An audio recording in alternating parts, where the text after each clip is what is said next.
Africa today stopped borrowing from the IMF and the World Bank and all the other places that they borrow at extremely high interest rates, they'll be out of business.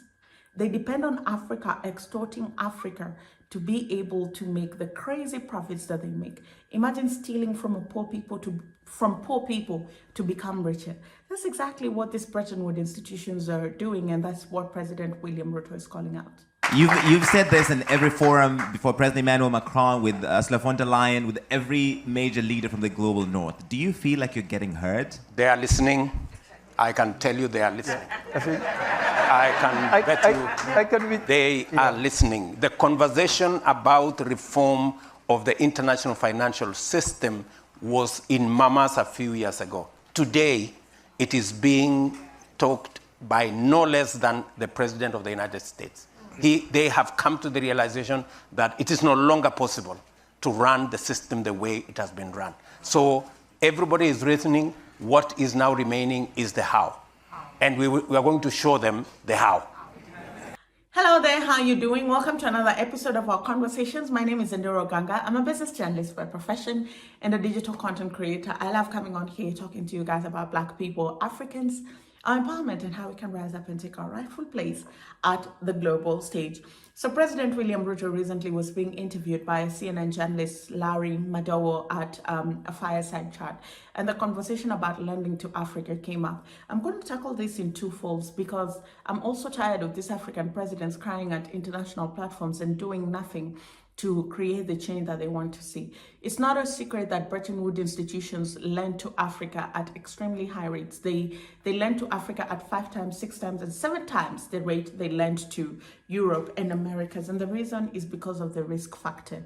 Now, the parameters that they use to determine risk are very skewed because there's so many things about the African continent that they do not take into consideration.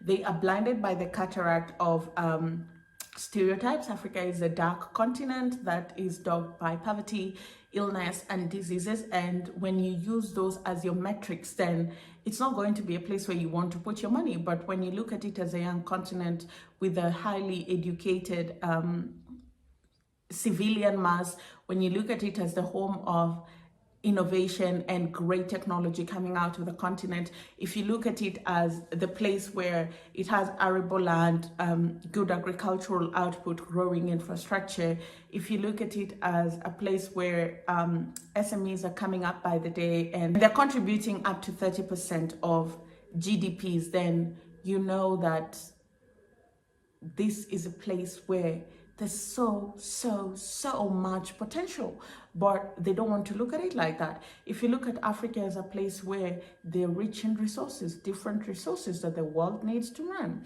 You're talking of lithium, you're talking of cobalt, you're talking of uranium, you're talking of gold, you're talking of diamond. All these things are found on the African continent. There's enough supply of natural resources like water. There's enough supply of things like timber. There's good soil. If you consider all these things, then it reduces the risk factor, but nobody wants to put all these things into consideration. Everybody just wants to say, oh, Africa is a risky place to do business and leave it at that, forgetting that their multinationals are here, doing business here and making crazy amounts of profit. To mean that the risk only comes when it's in your favor. When it's not in your favor, you don't consider the risk. Because if Africa was as risky as the West says, there'll be very few multinationals on the African continent. Yet across the continent, multinationals are cropping up every single day, and they're making these countries a whole lot of money. And President William Ruto is saying we need to rethink the way we rate risk in Africa. And he says global financial systems are rigged against Africans. But then again, before we get to his bite, that for us to access resources for development, we pay 5, 6, 7, sometimes 8 times more in the financial market. Reason? The rating agencies, risk analysis, sovereign debt frameworks are, let me not use the bad word rigged, but it is something almost there.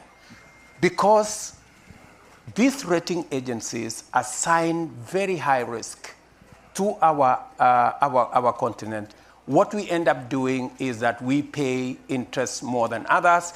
And that is the reason why today, of the 10 countries that are in debt distress, 6 are from Africa. All of them are in the developing world. The reason why we ended up in a financial crisis in 2007 is because of the same rating agencies. They were wrong that time. I bet you they are wrong today about us. And we are saying, unless we reform the financial architecture, we will continue to be in a circus. We will remain at potential. We will never get to the opportunities that we have. Mr. President, why did you shy away from using the bad word rigging? And when many African leaders feel that the global financial system is rigged against them? I'm just trying to be a gentleman.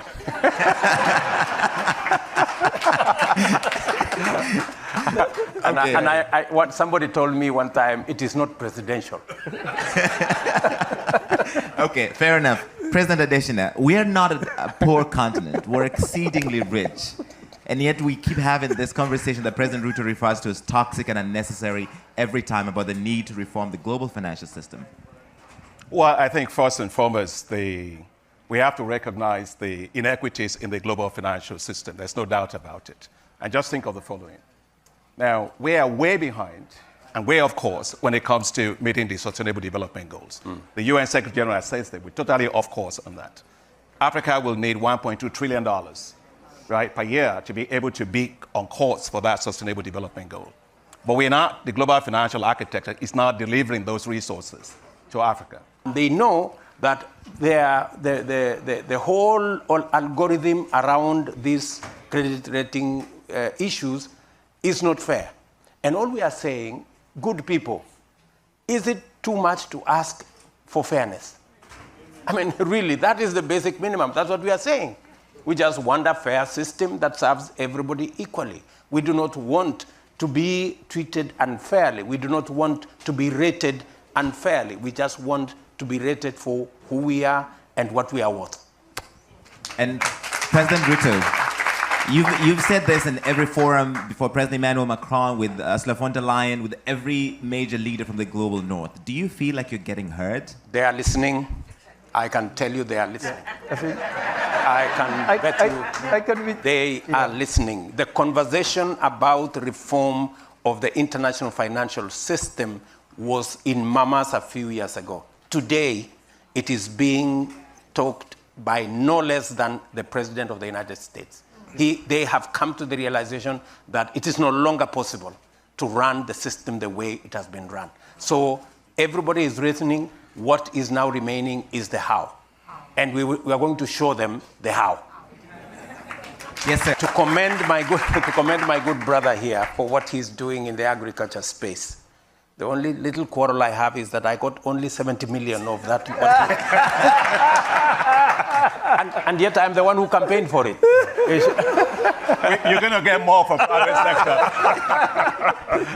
Yeah. So, but otherwise, I think we're all good. Thank you very much.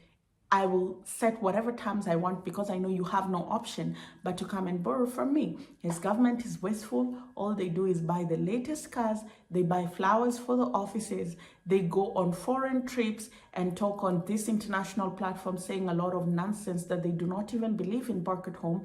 And then now you're stuck with ballooned budgets and you have to go back to these people and borrow again. So tell me, who's the bad person here? Is it the person that is extorting you or you who keep going back to the person that extorts you? Because you understand that they're extorting you, and instead of using that money well and breaking free from that cycle, you don't want. That's why you want to keep going. You don't want to form other alliances with other people. You're so addicted to the people that are abusing you, and that's why you want to keep going, right? And when other people give you money, you still misappropriate it. China has been trying to do projects on the African continent. They're marred in scandals of corruption. So while we blame Bretton Woods institutions for exploiting Africa, let us also hold African leaders accountable for being greedy, for borrowing and misappropriating that money. Do you know what they buy? They buy watches. They buy expensive watches that go for $1 million. Who needs a watch that goes for $1 million? Like, apart from African politicians, who needs a watch that goes for $1 million? Who needs a bag that goes for $20,000 apart from Instagram models and African politicians? Who needs that? Who needs that?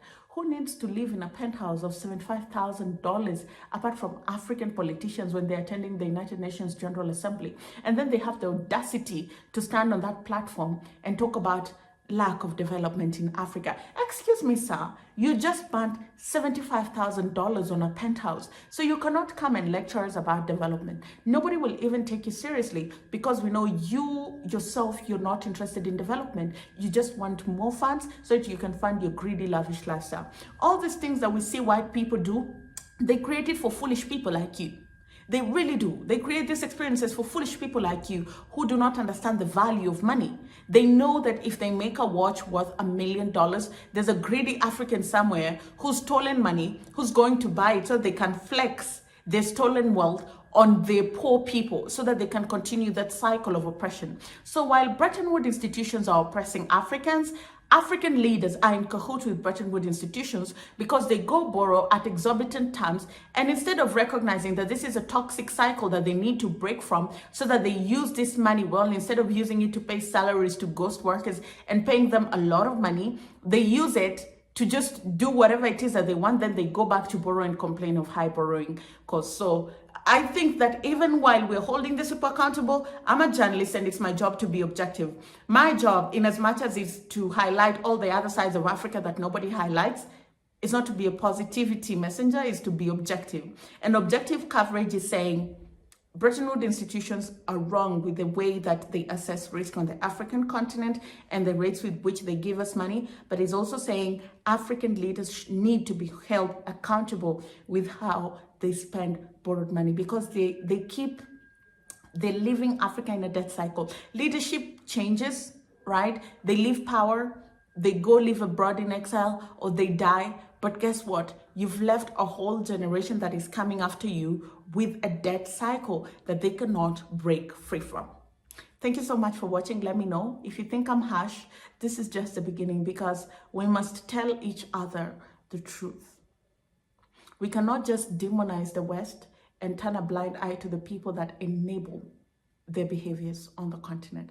Thank you so much for watching. I'll see you again next time.